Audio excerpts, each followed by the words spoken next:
பூமியோட temperature 1.5 degree Celsius 2030க்குள்ளே வருவதற்கான வாய்ப்பு 52% இருப்பதாக ஐபிசிசியோட 6th அசஸ்மெண்ட் ரிப்போர்ட் சொல்லுது. அப்போ கிளைமேட் ரெஃப்யூஜி அப்படின்ற ஒரு வார்த்தையை கண்டுபிடிச்சிருக்காங்க. இதுக்கு முன்னாடி நமக்கு தெரியும், போர்னால வந்து அகதிகளாக போவாங்க, ஏதாவது பஞ்சம் வந்துச்சுன்னா ஒரு இடத்துலேருந்து இன்னொரு இடத்துக்கு மைக்ரேட் ஆவாங்க. ஆனால் காலநிலை மாற்றத்தின் காரணமாக மக்கள் மைக்ரேட் ஆக போகிறாங்க, ரெஃப்யூஜியாக மாற போகிறாங்க அப்படின்னு கிளைமேட் ரெஃப்யூஜின்ற வார்த்தையை உருவாக்கியிருக்காங்க. ரெஃப்யூஜிஸ் எங்கேருந்து வர போகிறாங்க? பணக்கார நாடுகள்லேருந்து வர போகிறாங்களா, அமெரிக்காவிலேருந்து வர போகிறாங்களா? இல்லை, ஏழை நாடுகள்லேருந்து வர போகிறாங்க. குறிப்பாக தெற்காசிய பிராந்தியத்திலேருந்து தான் வர போகிறாங்க. அப்போ இமேஜின் பண்ணி பாருங்கள், 2050 கிளைமேட் ரெஃப்யூஜிஸ் வந்து உங்களுக்கு பங்களாதேஷ்லேருந்தும் நேபாளிலேருந்தும் இந்தியாவுக்கு வராங்கன்னா என்ன ஆகும்? அப்போ இந்தியா, நார்த் இந்தியாவில் ஏற்கனவே ஹீட் வேவ்ஸ் அதிகமாக இருக்கும், அங்கேருந்து தமிழ்நாட்டு சவுத் இந்தியா நோக்கி வருவாங்க. அப்போ கூட்டம் கூட்டமாக தமிழ்நாட்டை நோக்கி வரும்போது அவர்களுக்கும் சேர்த்து வேலை கொடுக்க வேண்டும், அவர்களுக்கும் சேர்த்து நம்ம சாப்பாடு கொடுக்கணும், அவர்களுக்கும் சேர்த்து நம்ம வந்து பொருள் ஈட்டணும். இவ்வளோ பிரச்சனையை வந்து நம்ம சந்திக்க போகிறோம். அப்போ இது எல்லாத்துக்கும் நம்ம தயாராக இருக்கோமா அப்படின்ற கேள்வியை தான் கிளைமேட் சேஞ்ச் நம்ம முன்னாடி வச்சுருக்கு.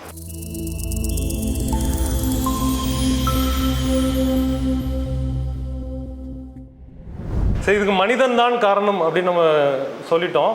அப்போ மனுஷன்தான் காரணம் அப்படின்னு பொதுப்படையாக நம்ம வந்து சொல்லிட்டு போயிட முடியாது. மனுஷன்லேயே எந்த மனுஷன் காரணம் அப்படின்றத நம்ம பார்க்கணும். அப்போ நாடுகள் அடிப்படையில் எந்த நாடுகள் காலநிலை மாற்றத்துக்கு அதிக காரணம் அப்படின்னு பார்த்தீங்கன்னா வளர்ந்த நாடுகள் தான் காரணம். ஹிஸ்டாரிக்கலாக இந்த 140 வருஷத்தில் அதிகமாக கார்பன் எமிஷன் பண்ணுது அப்படின்னு பார்த்தீங்கன்னா அமெரிக்கா, ஐரோப்பிய நாடுகள், சைனா, ஜப்பான், ரஷ்யா போன்ற வளர்ந்த நாடுகள் தான் காலநிலை மாற்றத்தில் 67% வந்து காரணமாக இருந்திருக்கு. அப்போ மற்ற 150 120 நாடுகள்லாம் சேர்ந்து 30% தான் காரணமாக இருந்திருக்கு. இப்போது இந்தியா அந்த பட்டியலில் சேர்ந்துருக்கு. இதற்கு முன்னாடி இந்தியா வந்து 3% எமிட்டர், அதாவது கார்பன் உமிழ்வு 3% பண்ணிட்டு இருந்த இந்தியா இப்பொழுது 8% உமிழ்வு பண்ணுது. அப்போ இந்தியாவும் சேர்ந்து இப்போ 67%க்கு காரணமாக தற்போது இருந்துட்டு இருக்கு. ஆனால் பாதிப்பு அப்படின்னு வரும்போது வளர்ந்த நாடுகளை விட ஏழை நாடுகள், வளரும் நாடுகளுக்கு தான் பாதிப்பு அதிகம். ஒரு உதாரணத்துக்கு எடுத்துக்கோங்க, இப்போ தெற்காசிய பிராந்தியத்தில் தான் பாதிப்பு அதிகமாக இருக்க போகுது. அப்போ தெற்காசிய பிராந்தியத்தில் இருக்கிற பாப்புலேஷனில் 5ல் 1 பங்கு பாப்புலேஷன் இங்கே வந்து தெற்காசிய பிராந்தியத்தில் தான் இருக்குது. இந்தியா, ஸ்ரீலங்கா, நேபாள், பூட்டான், இது பாகிஸ்தான், ஆப்கானிஸ்தான், இங்கே மட்டுமே பூமியோட ஜனத்தொகையில் 5ல் 1 பங்கு இருக்குது.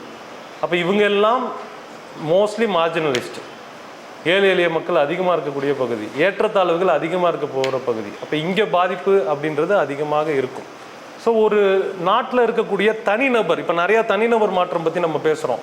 அப்போ ஒரு தனிநபர் எவ்வளோ வந்து கார்பன் எமிட் பண்ணுறாங்க, எவ்வளோ ஒரு தனிநபர் எவ்வளோ கிளைமேட் சேஞ்சுக்கு காரணமாக இருக்காங்க அப்படின்னு பார்த்தீங்கன்னா, அமெரிக்காவில் இருக்க ஒரு தனிநபர் ஒரு ஆண்டுக்கு கிட்டத்தட்ட 15 டன் அளவுக்கான கார்பனை வந்து எமிட் பண்ணுறார். இந்தியாவில் இருக்க ஒரு 2 டன்னுக்கு குறைவாக தான் கார்பன் வந்து எமிட் பண்ணுறாங்க. அப்போ எந்த நாட்டில் நீங்கள் வாழ்கிறீங்கன்றதை பொறுத்து, உங்கள் லைஃப் ஸ்டைலை பொறுத்து ஒவ்வொரு நாட்டிலையும் இருக்க ஒரு மக்கள் எவ்வளோ வந்து எமிட் பண்ணுறாங்கன்றது இதில் மாறுபடுது. அதே மாதிரி நகரம், கிராமம் அப்படின்னு நீங்கள் பிரித்து பார்த்தீங்கன்னா 72% காலநிலை மாற்றத்திற்கு நகரத்தில் இருக்கவர்கள் தான் காரணமாக இருக்காங்க.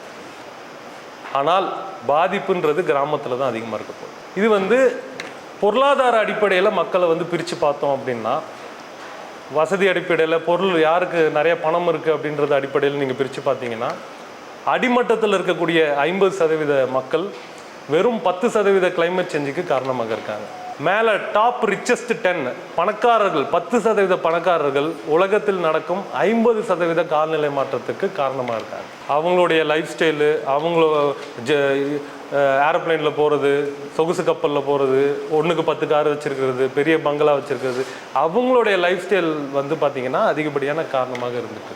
ஆனால் பாதிக்கப்பட போவது ஏழை எளிய மக்கள் தான். ஸோ இதனால தான் கிளைமேட் சேஞ்சை வந்து நிகழ்காலத்தில் நடக்கின்ற ஒரு மிகப்பெரிய சமூக அநீதி அப்படின்னு சொல்கிறாங்க. அப்போ பணக்காரர்கள் செய்யும் தப்புக்காக பாதிப்பு வந்து ஏழை மக்கள் வந்து அனுபவிக்க போகிறாங்க. அப்போ கிளைமேட் ரெஃப்யூஜி அப்படின்ற ஒரு வார்த்தையை கண்டுபிடிச்சிருக்காங்க. முன்னாடி நமக்கு தெரியும், போர்னால வந்து அகதிகளாக போவாங்க, ஏதாவது பஞ்சம் வந்துச்சுன்னா ஒரு இடத்துலேருந்து இன்னொரு இடத்துக்கு மைக்ரேட் ஆவாங்க.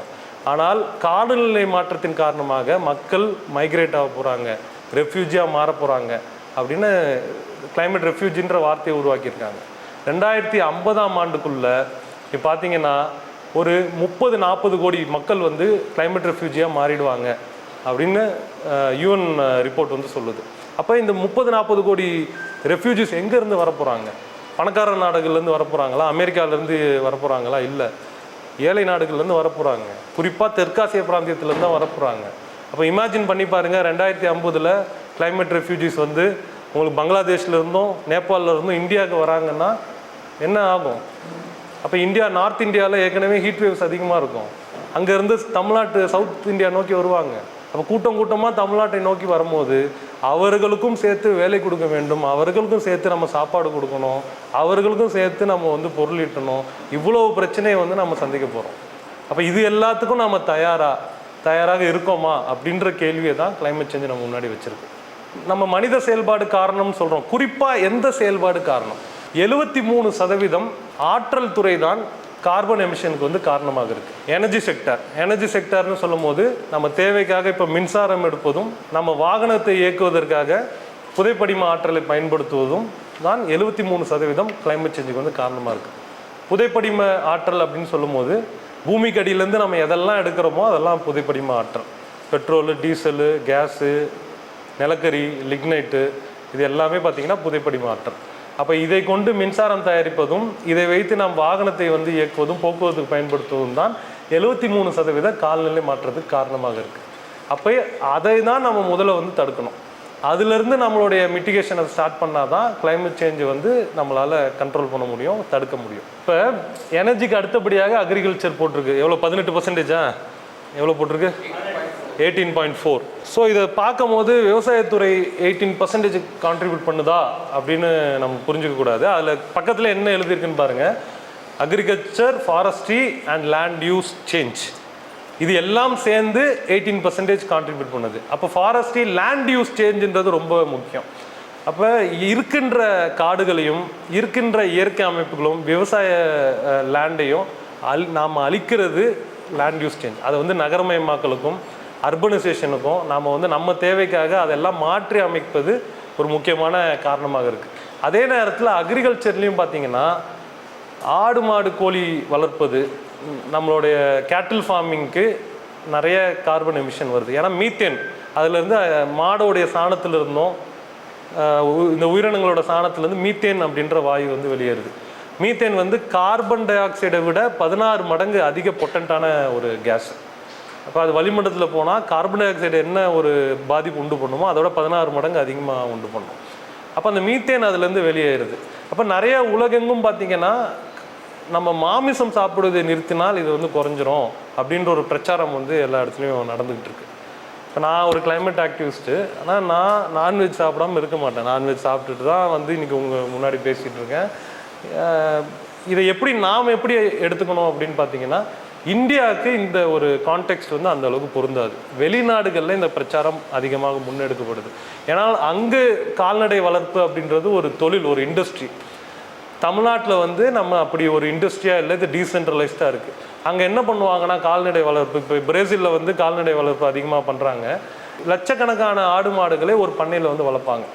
அந்த பண்ணையில் அந்த ஆடு மாடுகளை வளர்ப்பதற்காக என்ன பண்ணுவாங்களோ பக்கத்தில் இருக்கக்கூடிய ஒரு காட்டை விலைக்கு வாங்கி அந்த காட்டில் இருக்க மரத்தை எல்லாத்தையும் அழிப்பாங்க. அப்போ அதனால் லேண்ட் யூஸ் சேஞ்ச் வருது. அதில் வந்து உங்களுக்கு வந்து கார்பன் சிங்க் வந்து குறையுது. அப்போ இவங்க அதில் வந்து ஒரே இடத்துல வச்சு இவ்வளோத்தையும் வளர்க்கும் போது என்ன ஆகுதுன்னா அந்த சூழல் வந்து சுற்றுச்சூழல் மாசு அப்படின்றது ஏற்படுது. அப்புறம் மீத்தேன் எமிஷன் வருது. அப்போ இது எல்லாம் சேர்த்து தான் அந்த 18% அப்படின்றத நம்ம வந்து புரிஞ்சுக்கணும். ஆனால் அக்ரிகல்ச்சர் அப்படின்றது நம்ம அரிசி விளைவிக்கிறதுக்கும் நம்ம வந்து உற்பத்தி செய்கிறதுக்கும் பார்த்திங்கன்னா ஒரு கன்சிடரபிள் எமிஷன் அப்படின்றது இருக்குது. ஒரு 2% அப்படின்னு நம்ம எடுத்துக்கலாம். அது நம்ம லீஸ்ட் ப்ரியாரிட்டி, ஏன்னா நம்மளோட அத்தியாவசியம் அது. அதை தாண்டி மற்ற விஷயங்கள் குறைக்க வேண்டியது இருக்குது. அதை தான் நம்ம ஃபஸ்ட்டு ஃபோக்கஸ் பண்ணணும். அதுக்கப்புறம் தான் நம்ம இதை பார்க்கணும். ஸோ நான் முதல்ல இருக்கிற குற்றவாளி யாருன்னு பார்த்தீங்கன்னா இந்த எனர்ஜி செக்டார் தான். தெர்மல் பவர் பிளான்ட்டை யூஸ் பண்ணி நிலக்கரி, லிக்னைட்டு, கேஸு, ஆயிலு இதெல்லாம் பயன்படுத்தி நீங்கள் கரண்ட் உற்பத்தி பண்ணுவதும், அதே நேரத்தில் பெட்ரோல் டீசல் வச்சு நீங்கள் வந்து வாகனங்களை இயக்குவது, இதுதான் எனர்ஜி செக்டருக்குள்ளே வருது. இது வந்து 73%. இதற்கான மாற்று வழிகள் நிறையா வந்துடுச்சு. ஆனால் வளர்ந்த நாடுகள் அதை அடாப்ட் பண்ணிகிட்டு இருக்காங்க, வளரும் நாடுகள் அதை பண்ணலை, இன்னும் பண்ண முயற்சி பண்ணிகிட்டு இருக்காங்க. அப்போ இதுக்கு மாறுவதற்கான வாய்ப்பு அதிகமாக இருக்கும்போது நம்ம முதல்ல ஸ்ட்ரெச் பண்ணுறது எனர்ஜி செக்டரோட எமிஷனை வந்து நீங்கள் மாற்றணும் அப்படின்றது. 4வது கேள்வி, சரி கிளைமேட் சேஞ்ச் வந்து இந்த பாதிப்பெல்லாம் கொடுக்குது, இப்போ நம்ம எங்கே நின்றுட்டுருக்கோம்? உங்கள் எல்லாருக்கும் தெரியும் 2015 பாரிஸ் அக்ரிமெண்ட் வந்து சைன் பண்ணாங்க. உலக நாடுகள் உலக நாட்டு தலைவர்கள்லாம் சேர்ந்து காலநிலை மாற்றத்தை நம்ம தடுக்கணும், இப்படியே போச்சுன்னா இது வந்து நம்மளுக்கு பெரிய ஆபத்தாயிடும்னு சொல்லிட்டு 2015 எல்லாரும் சேர்ந்து ஒரு அக்ரிமெண்ட் சைன் பண்ணாங்க. அதுக்கு பேர் பாரிஸ் அக்ரிமெண்ட். இந்த பாரிஸ் அக்ரிமெண்ட்டோட முக்கியமான சரத்து என்ன அப்படின்னு பார்த்தீங்கன்னா, இந்த பூமியோட டெம்பரேச்சர் 1.5 டிகிரி செல்சியஸ், நோட் பண்ணிக்கோங்க, 1.5 டிகிரி செல்சியஸ் இந்த பூமியோட டெம்பரேச்சர் உயர்வதை தடுக்கணும். எப்போக்குள்ளே தடுக்கணும்? 2100க்குள்ளே. 2100ஆம் ஆண்டுக்குள்ளே பூமியோட டெம்பரேச்சர் 1.5 போகிறத தடுக்கணும் அப்படின்னு தான் அந்த பாரிஸ் அக்ரிமெண்ட் சைன் பண்ணாங்க. சைன் பண்ணதுக்கப்புறம் இப்போ வரைக்கும் 9 ஆண்டுகளில் எல்லா நாடுகளும் தீவிரமாக அதுக்காக வேலை செஞ்சாங்க. நிறைய நாடுகள் செய்யாமல் இருக்காங்க. இப்போ அதனுடைய ரிசல்ட் என்ன ஆயிருக்கு அப்படின்னு பார்த்தீங்கன்னா, கடந்த 2 ஆண்டுகளுக்கு முன்னாடி ஐபிசிசியோட 6th அசஸ்மெண்ட் ரிப்போர்ட் வந்துச்சு. ஸோ அந்த ரிப்போர்ட்டில் என்ன சொல்லியிருக்காங்கன்னா, 1.5 டிகிரி செல்சியஸ் பூமியோடைய வெப்பம் உயர்வதை நம்மளால் தடுக்கவே முடியாது. ஏன்னா 1880 இப்போ வரைக்கும் நம்ம வளிமண்டலத்தில் விட்ட கார்பன் காரணமாக அது வளிமண்டலத்தில் சேர்ந்துருக்கு. அதன் காரணமாக நம்மளால் என்ன தான் இப்போ கட்டுப்படுத்தினா கூட அந்த எமிஷனே போதும், பூமியோட டெம்பரேச்சர் 1.5 வந்து டச் பண்ணிடுறோம் அப்படின்னு சொல்லிட்டாங்க. அப்போ நம்ம நாட்டு தலைவர்கள்லாம் என்ன பண்ணுவாங்க, டார்கெட்டை இன்னும் கொஞ்சம் தள்ளி வைப்போம், 2 டிகிரி செல்சியஸ் வருவதை நம்ம தடுப்போம் அப்படின்னு சொல்லி இப்போ எல்லாம் வேலை செஞ்சுட்ருக்காங்க. அப்போ இந்த 1.5 டிகிரி வந்துடும் அப்படின்னு சொல்லியிருக்காங்கல்ல, 1.5 டிகிரி எப்போ வரப்போகுது? 6th அசஸ்மெண்ட் ரிப்போர்ட் சொல்லுது. தயவுசெய்து அதை எடுத்து வாசித்து பாருங்கள். அது ஒரு 3600 பக்கம் ரிப்போர்ட்டு. அதோடைய சம்மரி ஒரு 180 பக்கம் இருக்கும். அதில் முக்கியமான பாயிண்ட்ஸ் எடுத்து வாசித்து பாருங்கள். பூமியோட டெம்பரேச்சர் 1.5 டிகிரி செல்சியஸ் 2030க்குள்ளே வருவதற்கான வாய்ப்பு 52% இருப்பதாக ஐபிசிசியோட 6th அசஸ்மெண்ட் ரிப்போர்ட் சொல்லுது. அப்படி 2030 வரலன்னா கூட அது ஒரு 35 வந்துடும். ஏன்னா இப்போ நம்ம 1.2க்கும் 1.3க்கும் நடுவில் இருந்துகிட்ருக்கோம். இதுக்கு முன்னாடிலாம் எப்படின்னு பார்த்தீங்கன்னா 20 வருஷத்துக்கு ஒரு தடவை 0.1 டிகிரி ரைஸ் ஆகும். அப்புறம் 90s என்னாச்சுன்னா 10 வருஷத்துக்கு ஒரு தடவை 0.1 ஆகிட்டு இருந்தது. இப்போ 5 வருஷத்துக்கு ஒரு தடவை 0.1 டிகிரி வந்து ரைஸ் ஆகிட்டுருக்கு. ஸோ அதன்படி பார்த்தா 2035 நிச்சயமாக 1.5 வந்து நம்ம அச்சீவ் பண்ணிடுறோம். அப்போ இந்த கிராஃபை பார்த்தீங்கன்னா கீழே இருக்கிறது என்னன்னு பார்த்தீங்கன்னா, இந்த டார்கெட்ஸ் இப்போ ஏற்கனவே நம்ம பாரிஸ் அக்ரிமெண்ட்டில் கொடுத்த டார்கெட்ஸ், இதுக்கு முன்னாடி கொடுத்த ஒப்புதல், இது எல்லாத்தையும் நம்ம வாக்குறுதிகள்லாம் காப்பாற்றணும்னா 1.5 டிகிரியில் நம்மளால் கட்டுப்படுத்த முடியும். அது முடியாத பட்சத்தில் 2 டிகிரியில் கட்டுப்படுத்த முடியுமான்னு பார்த்துட்ருக்காங்க. அதையும் நம்ம நாடுகள் வந்து ஒழுங்காக செய்யலை அப்படின்னா அது ஒரு 2.3லேருந்து 2.4 வரைக்கும் போயிடும் அப்படின்றாங்க. இது எல்லாம் எப்படி 2.4ன்றதே நம்மளோட எமிஷனை இப்போத்துலேருந்து பாதியாக குறைச்சாதான் 2.4. அப்போ நம்ம எமிஷனை குறைக்கல, இந்த டெவலப்மெண்ட் இப்படியே தான் இருக்க போகுது அப்படின்னா இந்த நூற்றாண்டு இறுதிக்குள்ளே ஒரு 4.5 டிகிரி செல்சியஸ் அளவுக்கு பூமியோட வெப்பம் அதிகரிச்சிடும் அப்படின்னு தான் ப்ரெடிக்ஷன்ஸ் வந்து நமக்கு சொல்கிறாங்க. அப்போ ஏதோ 1.5 2 டிகிரி 4 டிகிரின்னு சொல்கிறது ஏதோ ஒரு நம்பர் மாதிரி உங்களுக்கு தெரியலாம். அது புரிஞ்சுக்கிறதுக்காக அடுத்த ஸ்லைடு வந்து உங்களுக்கு காட்டுறேன். ஸோ இது ஐபிசிசி போட்ட ஸ்லைடு, 160 நாடுகளுடைய சயின்டிஸ்ட் வந்து கொடுத்துருக்கிற ஸ்லைடு. 1.5 டிகிரி செல்சியஸில் இந்தியாவில் பல ஊரில் அரிசி விளையாது. 1.5 டிகிரி பிரீச் பண்ணிட்டோம் அப்படின்னா அரிசி உற்பத்தி பெருமளவு பாதிக்கும். நம்ம பார்லிமெண்ட்டில் போன வருஷம் அக்ரிகல்ச்சர் மினிஸ்டர் கொடுத்த டேட்டா, அவங்க என்ன சொல்லியிருக்காங்கன்னா 44% மானாவாரியாக மழையை பார்த்து விளையக்கூடிய இந்த அரிசி உற்பத்தி 44% இந்தியாவில் 2050 குறைஞ்சிரும் அப்படின்னு சொல்லியிருக்காங்க.